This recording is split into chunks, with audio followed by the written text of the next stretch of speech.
Welcome to another Garage Time with Goody.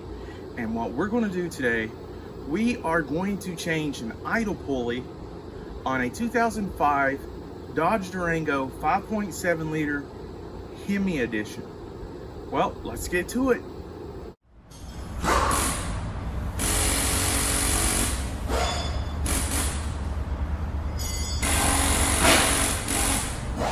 Okay, I know what you're thinking. How can I tell if it's my engine or a vacuum leak, or if it's one of the pulleys, as they would call it, an accessory pulley, like your alternator, water pump, power steering, air conditioner? You know, is it one of those pulleys, or is it something else in the engine? Well, an easy way to do it, a test, is to just take off the serpentine belt. Don't run your vehicle for longer than 2 to 3 minutes. Watch your temperature gauge, because you don't want to let it overheat. But if it's the pulleys on one of your accessories, then once you take this belt off, the whining will go away. If it's something like a vacuum hose or your motor or transmission or something else, it's still going to be there. But this will rule out the pulleys. If there is a bearing in one of the pulleys or the idle pulley, then it is going to be making a whining sound. It's going to sound a lot like the power steering there, but it's not actually the power steering that is making the whining sound. It is the bearings in the pulleys, and you have to listen to the noise to see which pulley it is. In this case, it is the idle pulley, which is located down behind the breather I'm going to have to take off and the shroud to the auxiliary fan. But here's what it sounds like. Go ahead and start it up.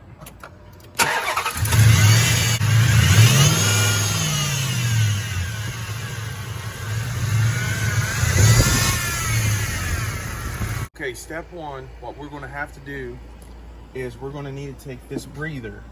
It's right here. If you can get a good look at it, this is the breather that's going to have to come off, and it goes all the way here and connects to here and over here over the shroud to this auxiliary fan.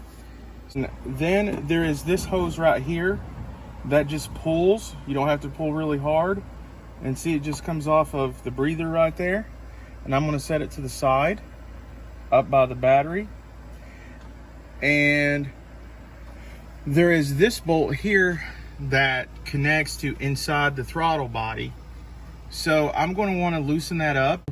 On this Durango, you would need actually an 8mm socket, but I'm going to be using a flathead screwdriver, and I'm going to loosen this band, this metal band. Also on this box, you can see on the breather, there will be these clips. And there's one also on the other side here. Here's the other clip. And then there's one over here. There's 3 clips. So you're going to want to push these clips back like so. And that will loosen this up. First thing I'm going to do is loosen this back here off the throttle body, off the intake. And then I'm going to lift this up.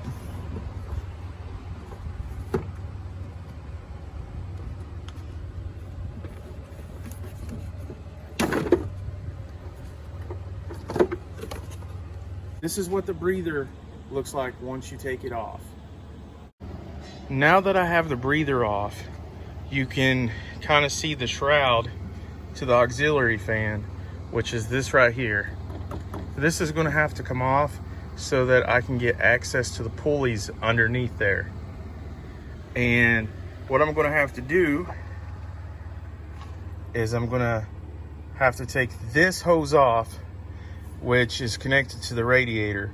So a lot of people will want to drain the radiator fluid. If you have the money, go ahead and do that. That way no radiator fluid will come out. I am going to just take the hose off and try to catch as much fluid as I can, so I don't have to re-put all of the fluid back in there. And also, on this shroud, there is one bolt I'm going to be taking out right there. So I'm going to take this hose and pull it off, and this bolt, and then the fan shroud should come up, and then I should have access to the pulleys.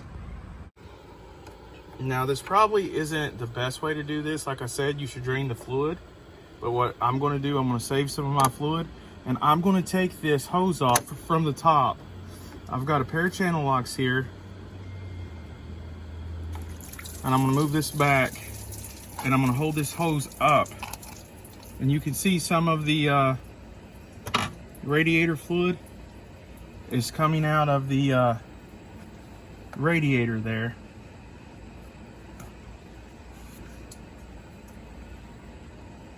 Just going to use an old rag to stop it up. And I know I'll get a lot of bad comments for this. I know that's not the best way to do it, but that's the way I'm going to do it today. And I'm going to put this hose back out of the way. Now, there is a bolt right here by the shroud that needs to be taken out, and that's what I'm going to do next. What you need is a 13mm socket and a wrench. That is what size the bolt is. And just untighten it.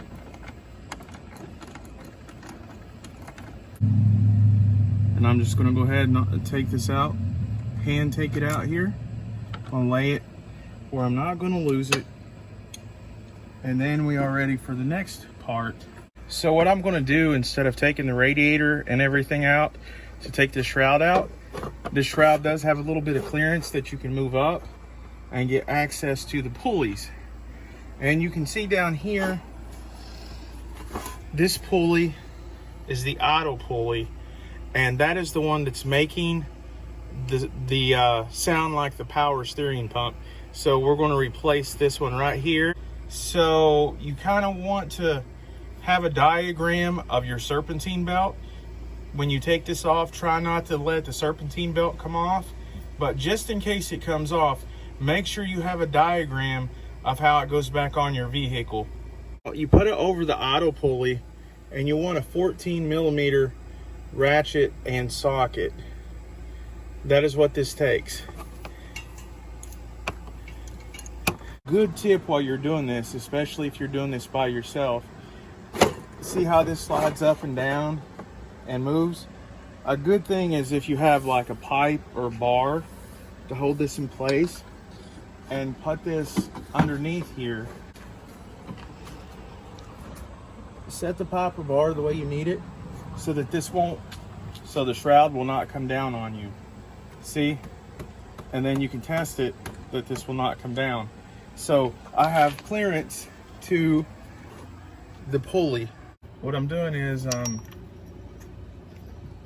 I'm hand removing the bolt off the idle pulley, if you can see that.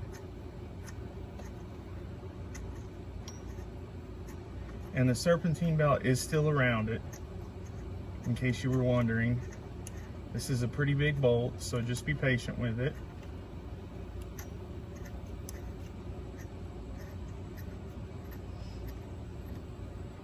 And the bolt will come right on out. See, look at that with the washer. Here's the bolt. What I'm going to do is a little different from what a lot of people do, but I'm going to pull up on the tensioner with just my hand and then take it off this pulley down here. Just like that. And what I'm going to do is leave the serpentine belt where it was, so I won't have to redo the whole serpentine belt. And then I'm just going to give this a pull, and this old dusty idle pulley will come right off. And these bearings are what causes the whine sound when you start your vehicle. So here's the new one, here's the old one. This is what they look like, and I'm going to be putting it on right here where the old one came off, just like I took it off. That's how I'm going to put it back on. Fits right on there. Okay, what I've done, you can see that I've got the new idle pulley on here, and I just lifted the tensioner to get the serpentine belt back on. Now I'm going to rule out the tensioner pulley, which is down here, because what I'm going to do before I put all this back together, I'm going to zoom back just a little bit, and I'm going to put this shroud down, start the vehicle before I put it all back together, and see if I still get that whining sound. And if I do, I know that it's another pulley. And voila.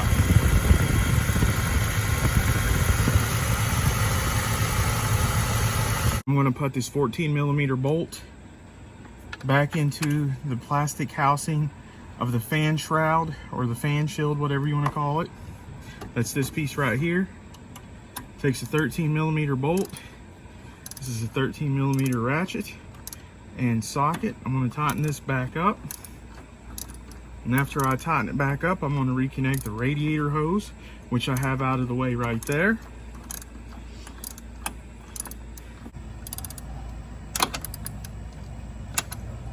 Okay, that's on there good. I'll lay that to the side. You can use pliers or channel locks, whatever you want, to reconnect to this hose, this main radiator hose. Make sure you get it on there good and tight, and then make sure that the clamp is on there great and that it's not leaking. This step, you're going to want to put the breather back on the exact way you took it off. You want to take these two tabs here, see these plastic tabs on the back, and you're going to want to put those in first so it can lay down. Then you're going to want to take this, push it down, connect it over the intake, and then make sure everything's secure. This lays right down. Then you're going to want to take these clips, there'll be 3 right here, and you push them over and clip it down. And then you're going to want to connect this hose right here back, and it goes right here, just kind of wiggles over top of there, slides right on. And the last part, you're going to want to tighten down this screw so that it's on there good and firm. And that's what I'm going to do right here.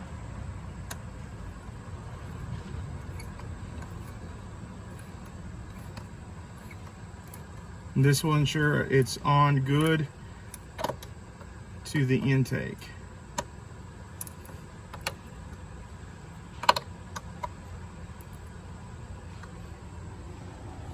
And there you go.